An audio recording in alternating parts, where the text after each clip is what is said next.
But I want you to kind of go over your thoughts on the movie. That movie, man, that movie was crazy. Was it not? Crazy. And I think I love those movies because it's an August Wilson play. I think Denzel like bought all of the rights to like the 10 plays that were left. I like over Denzel to make movies. Yeah, and then like he's Training been Day. Was it Fences was one of them. Yeah. Really good, and they've just done really good adaptations of like that Buick Grand National. Watching like a play like Fire. on Netflix.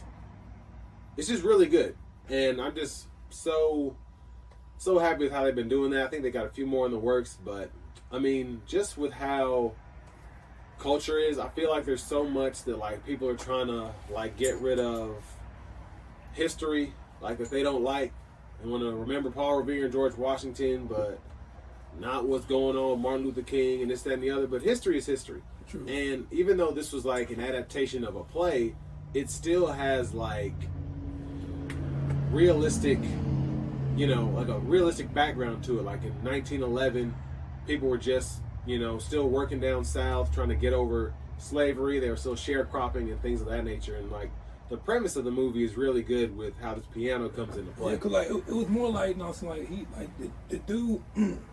He won bad land. He got mad. Right. And his main thing is like, you still want to show you still got a man say you poor. Yeah. And she like no, and she had. And he's like no. I'm thinking outside the box. Yeah. You want to think in the box. Then you tell the little girl, I'm saying she messed up the little girl. She was a boy. He said he don't talk to the kid like that. You know what I'm saying? But he was more like that's because our past are past. Yeah. Doesn't mean we can't have what we have. Yeah. And the movie's like was weird because like it was like it they stole the piano. Yeah. The grandpa had skills and he actually made the piano while he was a slave. So they stole it from the slave owner's family. Because he the grandpa craved, you know what I'm saying, the piano. Like, yeah. He made her the slave owner wish. Yeah. You know what I'm saying, to make the black people make his grandma. Yeah. He did all that. Mm-hmm.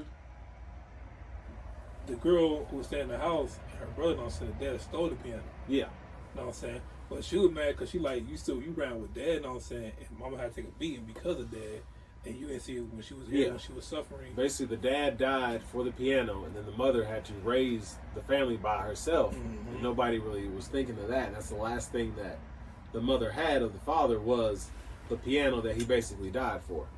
So I think that brings up, and August Wilson is one of the probably greatest playwrights that I know of, at least. Just he makes such good, it gets you thinking, but it also is just like something that you can keep watching. Even though a lot of the time you watch the movie hour and a half and you still don't know what's about to happen, and then that last 10, 15 minutes is just like... Is he the one that wrote Get Out? No. But it like has you thinking, first of all, who stole the piano, right? It has you like, you could take one side or the other, your choice of righteousness. Mm-hmm. They did steal the piano. He did die trying to steal the piano that the grandfather made as a slave. So is it like they stole the piano and they stole the piano, or is they stole the piano but they deserve the piano? You know what I mean? I feel like they stole it to keep, because it was the ancestors don't like it was more. Here, you can have that. The ancestors. So I feel like they stole it. I'm saying just to keep a memory of, because it was keep the memory of the ancestors. Yeah. But in the midst of it, I'm saying the man that who been looking for years died. You know what I'm saying? But his spirit was still in that piano. Yeah. And that's when the whole, you know what I'm saying, like she was. That's when the brother didn't believe, oh man, she faking, you know what I'm saying, until at the end, when they played the piano, you know what I'm saying, they felt a whole different shift in the household. Yeah. And that goes on throughout the movie. Certain things happen when the piano's being played, and it just gets kind of like strange. Wicked. But I mean, a really good movie. They really did a good job with just having like, you feel like you're in there with a ghost, like making it a thriller. Mm-hmm. And that was something that was very interesting as well, for it to be an August Wilson play. But very good job on that, and it was just a very impressive piece of work overall. Oh, definitely. So everybody needs to go see that, the piano lessons on Netflix. So good. Better than the Jake Paul Mike Tyson fight. Yeah. But we gonna talk about that, you know what I'm saying? We know that right there. yeah, we'll say that for next time. Me and Big Blanc already discussed that a little bit, but we'll have to have you back on for that one.